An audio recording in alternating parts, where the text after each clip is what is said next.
The Drive with Tim Donnelly here on 99.9 The Fan, getting set for our weekly visit here in studio with Mike Glennon, NC State former quarterback and a 10-year NFL veteran as well, joining the show. Mike, we'll start where we so often start with you, which is insight into the young quarterback development of Bryce Young. Starts with 2 rough turnovers in the game, but then throws for a career high in yardage and gets him back into the game. Is that something that you can build off of, or is it empty stats, empty calories, like how many are seeing it? As a player that threw a lot of touchdowns in fourth quarters of games when you're down by 20 points, I'd say it's really empty stats. I wasn't setting you up for I know that. you weren't setting me up. I'm poking fun at myself.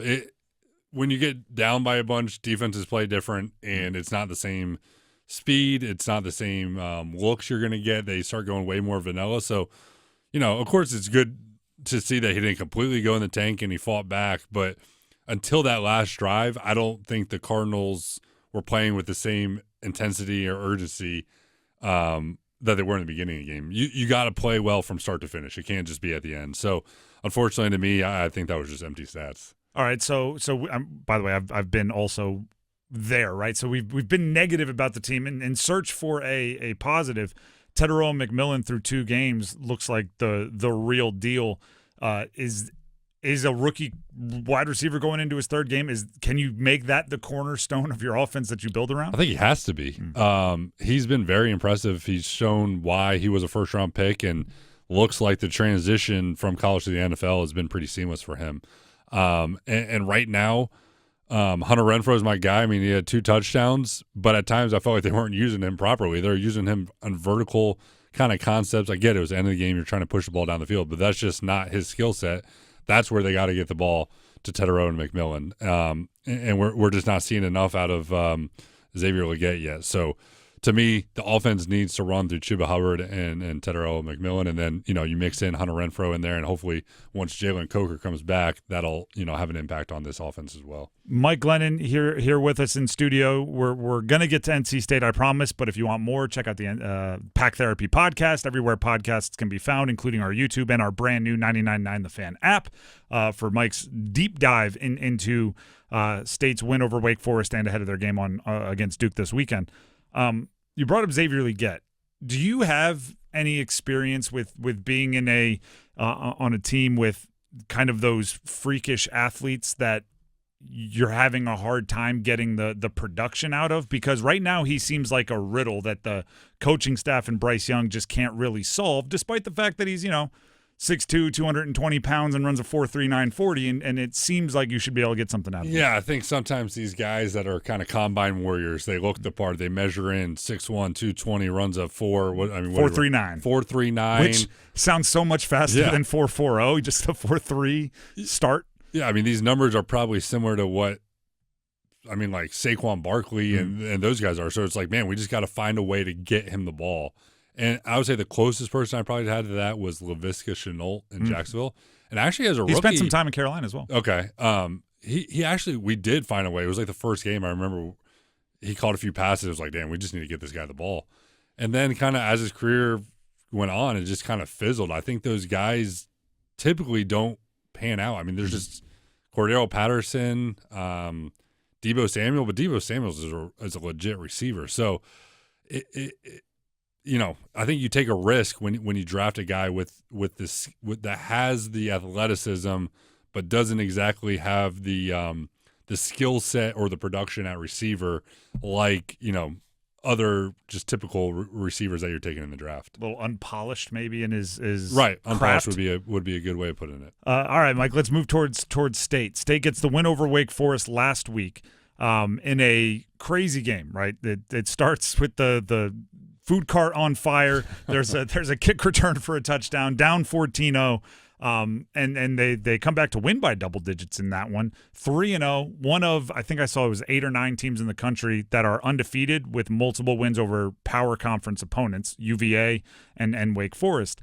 Are you raising your expectations for this team? We've preseason there's a lot of, fan base wants 10 wins every year. That's tough. Now you're 3-0 with the entire schedule ahead of you. Are you raising those expectations? I am. I think going into the Virginia game, we kind of said this is a game that's going to show, to me, was like, who are they going to be? Are they going to be a bowl-eligible team?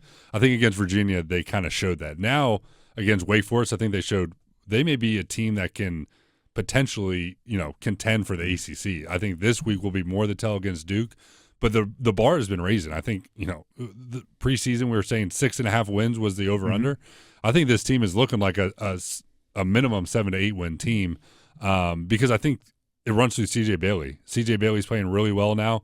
Not that he wasn't before, but it just looks like he's got complete control of this offense. Hollywood Smothers is one of the leading rushers in the country. So between those two guys, I think NC State's going to have a chance in every game this year. Looking at the upcoming weekend, you mentioned the test against Duke. Duke's favored by 3.5. The line opened at 2.5, so it's actually moving to be even over that field goal, which is a big number that gamblers pay attention to. Hollywood Smothers amongst the leading rushers in the country. Darian Mensah for Duke, third in total passing yards in the entire FBS level of football. The secondary for State against Wake Forest. Robbie Ashford, not the passer, right, has some running ability.